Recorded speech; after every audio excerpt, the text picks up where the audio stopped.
First, I would like to thank my Guru Atmanand ji for creating this beautiful organization Siddha Sanmarga Satya Sangam for the benefit of humanity, and it's not just benefiting humanity but the entire universe in one sense.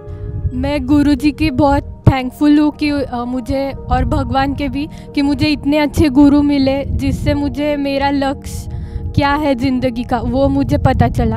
I am very very grateful to everyone and Guruji. Thank you. How to transform a state of energy into an another state of energy, उसको भी ये सत अवस्था में पहचानते हैं.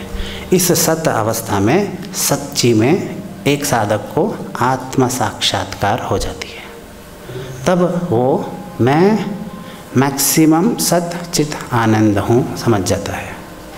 लेकिन ये सत्य की अवस्था में जो साधक पहुँच जाता है, आत्म साक्षात्कार बन जाता है, वो साधक और अपनी आत्म की अध्ययन की इस साधना में, इस प्रक्रिया में और अपनी जिंदगी प्रस्थान करता है और तत् दैट शब्द में पहुंच जाता है. और तत् में जो पहुंच जाता है वो इस सत्य को भी छोड़ देता है और उस तत्व में जो स्थिति, जो स्थापना अपने आप को स्वयं से कर देते हैं, वही ये परम शिव स्वरूप हो जाते हैं, आत्मज्ञानी हो जाते हैं. ये तत् that I am is in me, I am is in you, I am is in that and that is in I am. हर इंसान मैं कोई भी शब्दकोश उसको दिन में मैं से शुरू होता है, मैं से ख़त्म होता है. और कोई भी जानवर को भी एक ही भावना जागृत रहती है, मुझे मैं. सारे चीज़ों में एक ही पल्सेट को हिंदी शब्दकोश में आप क्या कहते हो ये संपूर्ण तरीके से मुझे पता नहीं है, लेकिन जो आपके नाड़ी धड़कती रहती है तो वैसा पल्सेट होती रहती है. हर आदमी, हर जानवर, हर चीज़ में इस मैं धड़कते रहता है. और इस में आई am in you, I M is in me, I M is in you, I M is in that. ये दैट तत्व स्थिति में ये जो आदमी सत्य स्थिति को क्रॉस करता है उस अवस्था में क्या पहुंचता है. तत्व स्थिति में एक इम्पॉर्टेंट स्थिति है, क्योंकि सत्य में लाइट जहाँ से चेतनता आई है, जहाँ से इस सृष्टि की उत्पन्नता हो रही है, जहाँ पे इस सृष्टि की चलन हो रहा है, वो सब समझ में आ जाती है. लेकिन तत् अवस्था में इस सृष्टि कहाँ से उत्पन्न होता है. आपने देखा, आप नींद में अगर हो तो मैं सो रहा हूँ आप ऐसे नहीं बोल सकते हो. मैं सो चुका हूँ या सोने वाला हूँ आप बोल सकते हो. नींद में the objective consciousness of your system is lost. आपकी पहचान करने वाली उस स्थिति नहीं रहती है. पहचान सत चित्त आनंद अवस्था में उस पहचान रहती है. मैं आई एम रहती है.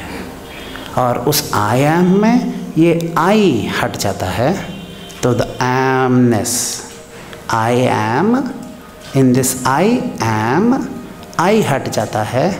और जो साधक आई एम को समझ गया, आई एम, वो सत अवस्था में पहुंच जाता है. जो साधक उस आई को भी हटा के एम यानी मैं और मेरा में जो अंतर है, अगर आपने देखा है तो मैं और मेरा में एक भावना है जो जोड़ती है आपको किसी चीज़ से. मेरा उद्देश्य समझ में आ रहा है. तो ये मेरा मेरा मेरा जो समझते हैं आप, उसमें मैं निकाल दी तो बच गया रा। दैट इंग्लिश में इसको शब्दकोश में अच्छे से समझा सकते हैं।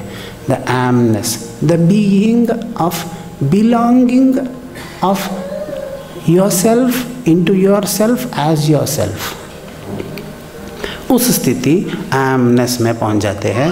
तब ये आई शब्द नहीं रहता है, तब ऑब्जेक्टिव कॉन्शियसनेस चले जाने के वजह से दैट बोलते हैं, क्योंकि आई एम, मेरा, मेरी, उसमें भी आपको स्थिति अनुभूति रहती है। जिस स्थिति और अनुभूति को भी आप क्रॉस करके आप ऊपर से ऊपर स्थिति में प्रस्थान कर देते हो, तो उस एमनेस स्थिति में आप पहुंच जाते हो, और उस एमनेस स्थिति में दैट को रियलाइज करते हो। इस दैट को ही त्रिपुरा सुंदरी अवस्था कहते हैं। और त्रिपुरा सुंदरी अवस्था को अगर हम सही तरह से समझने की कोशिश करें तो पराशून्यता, परम शून्यता, एब्सोल्यूट स्टिलनेस। और मैं यहाँ पे एक शब्द यूज़ करना चाहता था, स्टैटिक स्टिलनेस। आपने इससे पहले कई शिविरों में मेरे साथ ये शब्द सुना होगा कि स्टैटिक स्टिलनेस, है ना? ये शब्द सुना है? हाँ, ये स्टिलनेस ही स्टिल है, तो उसमें मैं स्टैटिक क्यों यूज़ करता हूँ, ये एक बात लोगों को प्रश्न आ जाती रहती है। क्योंकि मैं he is very beautiful beautiful, she is beautiful beautiful नहीं बोल सकता हूँ, है ना? क्योंकि beautiful beautiful, very beautiful use कर सकता हूँ, लेकिन she is beautiful beautiful we can't say that. In the same fashion static and stillness, technically they seem the same, but the point I'm trying to tell you is, in stillness too existence is there,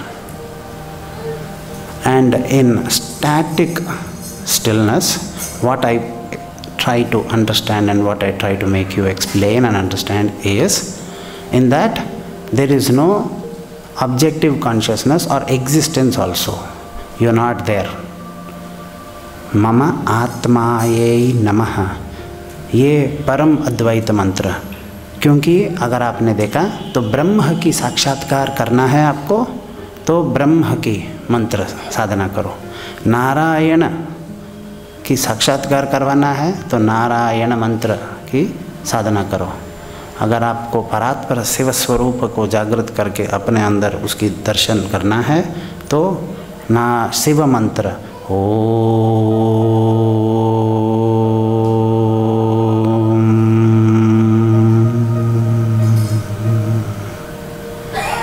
नमः शिवाय।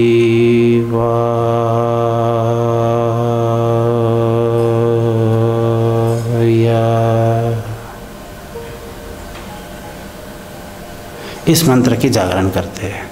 लेकिन अगर आपको आत्म साक्षात्कार होना है, आत्म की अनुभूति, आत्म की दर्शन और इस सृष्टि सृजन और इस रक्षण कार्य की समझ आ जाना है, तो आप आत्म की साधना मम आत्माये नमः इस मंत्र की साधना करते